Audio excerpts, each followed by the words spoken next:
Video में हम आपको बताने जा रहे हैं खेती में इस्तेमाल होने वाली कुछ ज़बरदस्त मशीनों के बारे में, जिनके काम को देखकर आप पूरी तरह से हैरान रह जाएंगे। तो चलिए बिना किसी देरी के वीडियो शुरू करते हैं। यह है राउंड बेलर। इस तरह की मशीनों का इस्तेमाल चारे की राउंड बेल्स बनाने के लिए किया जाता है। इस मशीन को ट्रैक्टर से अटैच करके चलाया जाता है और इस मशीन को चारे के ऊपर चलाया जाता है, जिससे ये मशीन जमीन पर पड़े चारे को अंदर खींचकर उसे इकट्ठा करते जाती है और उन्हें राउंड शेप में लपेटती जाती है और थोड़े समय बाद उनकी बेल्स बनाकर उन्हें जमीन पर छोड़ देती है। इस तरह की बेल्स बनाकर ज़्यादा से ज़्यादा चारे को कम साइज में इकट्ठा करके रखा जा सकता है। यह है टेनको 1320। यह भी एक कमाल की मशीन है जो कि चारे की बेल्स को प्लास्टिक फिल्म में रैप करने का काम करती है। ये मशीन सबसे पहले एक राउंड बेल को उठाती है और उसे गोल गोल घुमाते हुए चारों तरफ से प्लास्टिक फिल्म में रैप करते जाती है और अच्छी तरह से रैप करने के बाद इस मशीन में लगे ब्लेड से इस प्लास्टिक फिल्म को काट दिया जाता है और फिर इसे ज़मीन पर छोड़ दिया जाता है। इस तरह की प्लास्टिक फिल्म से रैप किए हुए चारे की बेल्स को लंबे समय तक स्टोर करके रखा जा सकता है और ज़रूरत पड़ने पर इन बेल्स को खोलकर पशुओं को दिया जा सकता है। यह है बेड फॉर्मिंग। इस तरह की मशीनों का इस्तेमाल खेतों में मिट्टी के बेड बनाने के लिए किया जाता है। ये मशीन ज़मीन में एक उभरी हुई सतह का निर्माण करती है। इस मशीन में पीछे की तरफ 4 रोलर लगे हैं जो कि मिट्टी को एक उभरी हुई शेप में जमाते जाते हैं।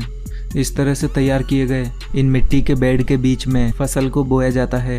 इस तरह के बेड बनाने से इनके बीच की लाइन में पानी देना आसान हो जाता है और इससे फसलों को इक्वली पानी भी मिलता है। यह है प्लास्टिक मल्चिंग। इस तरह की मशीनें भी शायद ही पहले आपने कभी देखी होगी। जब इस मशीन को मिट्टी में चलाया जाता है तो ये मशीन मिट्टी को प्लास्टिक की फिल्म में कवर करते जाती है और साथ ही ये मशीन इन प्लास्टिक फिल्म में होल करके उसमें लगातार बीज भी डालते जाती है। इस तरह से मिट्टी को प्लास्टिक फिल्म में रैप करने से मिट्टी का मॉइस्चर लंबे समय तक बरकरार रहता है, जिससे फसलों को कम पानी की ज़रूरत पड़ती है और इस प्लास्टिक फिल्म के अंदर फसलों को ग्रो होने के लिए एक अच्छा एनवायरनमेंट भी मिलता है। ये है मोबिलर गुली मिक्सचर। ये एक तरह की बड़ी मिक्सिंग क्रेन होती है जिसका इस्तेमाल बायोगैस की स्लरी बनाने में किया जाता है। बायोगैस प्लांट में गोबर और सारे ज़रूरी केमिकल्स को डालने के बाद उसे इस मशीन के जरिए मिक्स किया जाता है। इस मशीन में आगे की तरफ ग्राइंडर लगा होता है जो कि सारे इंग्रेडिएंट को मिक्स करते जाता है। इस मशीन को रिमोट के जरिए ऑपरेट किया जाता है। इस तरह से इंग्रेडिएंट को अच्छी तरह से मिक्स करने के बाद एक बायोगैस स्लरी तैयार होती है जिससे बायोगैस प्रोड्यूस की जाती है। यह है बिग बर्ड 747। यह ट्रैक्टर दुनिया का सबसे बड़ा और पावरफुल ट्रैक्टर है। इस ट्रैक्टर की पावर देखकर आप पूरी तरह से हैरान रह जाएंगे। यह अकेला ट्रैक्टर 10 नॉर्मल साइज ट्रैक्टर के बराबर है। इस ट्रैक्टर की हाइट 14 फीट है और इसमें 1100 हॉर्स पावर का पावरफुल इंजन लगा है और इसमें पीछे की तरफ 21 प्लोविंग अटैचमेंट यानी कि हल लगाए गए हैं, जिनकी मदद से यह ट्रैक्टर महज 2 मिनट में ही 1 हेक्टेयर ज़मीन को प्लोविंग कर सकता है। और इसमें ज़मीन पर हल चलाते समय इसकी ज़मीन पर मजबूत ग्रिप बनाने के लिए इसमें ट्रिपल टायर लगाए गए हैं, जिस वजह से ये ज़मीन पर आसानी से अच्छी ग्रिप बना पाता है और इतना हैवी वर्क कर पाता है। ये है डिच क्लीनर। इस तरह की मशीनों का इस्तेमाल खेतों के बीच से होकर जाने वाली पानी की नहरों को साफ करने के लिए किया जाता है। हमेशा पानी से भरे होने के कारण इन नहरों के किनारे पर काफ़ी कचरा इकट्ठा हो जाता है और कुछ अनवांटेड घास फूस भी इनमें उग जाती है। इन्हीं को क्लीन करने के लिए इस तरह के बकेट्स का इस्तेमाल किया जाता है। ये बकेट्स जालीदार होते हैं जिससे ये कचरे को पानी से अलग करके उन्हें किनारे पर लगाते जाते हैं और लंबे समय तक इन नहरों की सफाई न होने के कारण इनमें धीरे धीरे मिट्टी भी जमा होती जाती है, जिनसे इसकी गहराई भी कम हो जाती है। इसीलिए इस अंदर की मिट्टी को बाहर निकालने के लिए इन ड्रेजिंग पंप का इस्तेमाल किया जाता है। ये पावरफुल ड्रेजिंग पंप इसके अंदर की गीली मिट्टी को बाहर की ओर खींचकर उसे दूर पंप करते जाता है। यह है स्ट्रॉ मास्टर। यह भी एक कमाल की मशीन है। इसका इस्तेमाल खेतों में मौजूद अनवांटेड घास फूस या फिर फसल काटने के बाद बचे हुए कचरे को खेत से हटाने के लिए किया जाता है। इस मशीन अटैचमेंट की चौड़ाई 42 फीट है और इसमें नीचे की तरफ 2-2 फीट लंबे लोहे के नुकीले कांटे लगाए गए हैं। ये लोहे के कांटे जमीन को खोदते हुए चलते जाते हैं, जिससे कचरा इनमें फंसकर इकट्ठे होते जाता है और अनवांटेड घास फूस भी इसमें फंस जाती है। इस तरह से ये मशीन महज कुछ ही मिनट्स में बड़े बड़े खेतों से कचरा साफ कर देती है। ये है फ्लेम वीडिंग। इस तरह की मशीनों का इस्तेमाल खेतों में नई फसल बोने के ठीक पहले किया जाता है। क्योंकि फसल काटने के बाद उनके अवशेष और कई तरह की घास फूस जमीन में रह जाती है, तो उन्हें पूरी तरह से नष्ट करने के लिए इस फ्लेम वीडिंग प्रोसेस का इस्तेमाल किया जाता है। इस फ्लेम वीडिंग प्रोसेस में मिट्टी के ऊपर फ्लेम द्वारा हीट डाली जाती है, जिससे मिट्टी में मौजूद मॉइस्चर तुरंत ही खत्म हो जाता है और सारी हरी घास इसमें डेड हो जाती है। ऐसा करने से नई फसल के साथ कोई भी अनवांटेड घास फूस नहीं उगती है, जिससे सारा न्यूट्रिशन नई फसल को मिलता है। यह है ऑक्सबो 4334। ये एक सेल्फ प्रोपेल्ड मर्जर है, जिसका इस्तेमाल बड़े बड़े घास के मैदान या फिर खेत में उगे हुए अनवांटेड घास फूस को हटाने में किया जाता है। इस मशीन में आगे की तरफ रोटेटिंग रोलिंग ब्लेड्स लगी है और इसके ब्लेड्स की चौड़ाई 40 फीट है। ब्लेड की इतनी चौड़ाई होने की वजह से ये मशीन बड़े बड़े घास के मैदानों को काफ़ी जल्दी क्लीन कर देती है। और इस मशीन में ब्लेड को 3 अलग अलग हिस्सों में बनाया गया है, जिससे इसके इस्तेमाल के बाद इसकी ब्लेड को मशीन पर ही होल्ड करके रखा जा सकता है। और ये मशीन घास को काटते समय एक साइड में इकट्ठा करते जाती है, जिससे इसको बाद में उठाने में काफ़ी आसानी रहती है। यह है रैप 10। ये एक प्लांट ट्रिमिंग मशीन है, जो कि प्लांट्स को एक राउंड शेप देने का काम करती है। इस मशीन को प्लांट्स के ऊपर रखकर उन्हें आसानी से राउंड शेप में ट्रिम किया जा सकता है। यह एक इलेक्ट्रिक मशीन है, जिसे ऑपरेट करना भी काफ़ी आसान है। इस मशीन की ब्लेड को एडजस्ट भी किया जा सकता है।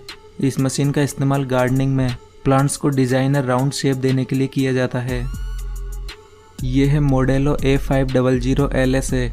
ये एक बड़ा वाटर पंप है, जिसे ट्रैक्टर से अटैच करके चलाया जाता है। इस तरह के वाटर पंप का इस्तेमाल नहरों से पानी को मोड़कर खेतों में डालने के लिए किया जाता है।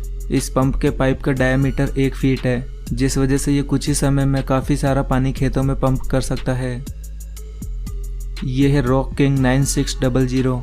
यह भी एक कमाल की मशीन है, जिसका इस्तेमाल मिट्टी में पड़े बड़े बड़े पत्थरों को उठाने के लिए किया जाता है। इसमें आगे की तरफ 3 रोटेटिंग बकेट लगे हैं, जो कि लगातार घूमते हुए इसके पीछे लगे कंटेनर में पत्थरों को इकट्ठा करते जाते हैं। ये मशीन पत्थरों को काफ़ी सफाई से ज़मीन से हटाती जाती है, और जब पत्थरों से इसका कंटेनर फुल हो जाता है तो इसमें लगी हाइड्रोलिक लिफ्ट की मदद से इस कंटेनर को खाली कर लिया जाता है। ये है आयरिश 2500। ये एक स्टोन बैरियर मशीन है, जो कि छोटे छोटे पत्थरों को ज़मीन में छुपा देती है, या फिर कहे तो ये मशीन ज़मीन को रिवर्स करने का काम करती है। यानी कि ये मशीन ऊपर की मिट्टी को नीचे और नीचे की मिट्टी को ऊपर करने का काम करती है। इस तरह की मशीन को किसी भी तरह की पथरीली या ख़राब सतह पर चलाकर उसे एक क्लीन सरफेस में बदला जा सकता है, और इस मशीन की मदद से घास फूस को भी रिवर्स करके उसे डिस्ट्रॉय किया जा सकता है। ये मशीन किसी भी तरह की सतह को रिवर्स कर देती है, जिससे उस सतह की खूबसूरती को बढ़ाया जा सकता है और उसे इस्तेमाल के लायक बनाया जा सकता है। यह है टीगल टाइटन। इस मशीन का इस्तेमाल खेतों में ड्राई कंपोस्ट को स्प्रेड करने के लिए किया जाता है। इसे इस्तेमाल के लिए सबसे पहले इसके कंटेनर में कंपोस्ट भरा जाता है, और फिर इस मशीन को खेतों में चलाया जाता है, और फिर इस मशीन में पीछे की तरफ लगे स्प्रेडर कंपोस्ट को खेतों में बिखेरते जाते हैं। इस मशीन के इस्तेमाल से खेतों में कंपोस्ट एकदम इक्वल क्वांटिटी में फैलता है, जिससे टाइम और लेबर दोनों की ही बचत होती है। यह है इंटर ड्रेन वी प्लो। यह मशीन वाटर पाइपलाइन को अंडरग्राउंड करने का काम करती है, वो भी ज़मीन को बिना खोदे हुए। इस मशीन में आगे की तरफ वी शेप ब्लेड लगाई गई है, जो कि ज़मीन को काटने का काम करती है। ये मशीन ज़मीन को काटते हुए उसमें हाथों हाथ वाटर पाइप डालती जाती है। इस मशीन के इस्तेमाल से काफ़ी तेज़ी से पाइपलाइन को अंडरग्राउंड किया जा सकता है। इस मशीन का ज़्यादातर इस्तेमाल नहरों से खेतों तक पाइपलाइन डालने में किया जाता है, क्योंकि ये मशीन ज़मीन को बिना खोदे ही ये काम जल्दी से कर देती है। यह है ज़ेरियन सैडल ट्रैक।